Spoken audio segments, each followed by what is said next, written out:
Здравствуйте, вы на канале «Любимый сезон». С вами я, Оксана Кудинова, Воронеж, Центральное Черноземье. Выращиваю все в открытом грунте. Сегодня 17 апреля. Погода у нас стоят плюс 22, плюс 24. И такие погоды прогнозируются на ближайшие 10 дней как минимум. И мне почему-то, по моим ощущениям, кажется, что, в общем-то, весна у нас уже пришла.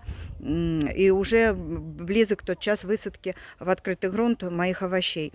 Я накрываю каждый год грядки спанбондом 60-кой заранее, за 2-3 недели до высадки в открытый грунт своей рассады, потому что под спанбондом очень хорошо прогревается почва в грядках и позволяет раньше, чем вот в такие обычные грядки, высаживать рассаду. Эти 5 грядок у меня здесь 5 метров, 2 грядки по 3 метра, одна 3,5, одна 2 метра, подготовлены у меня для перцев и баклажанов.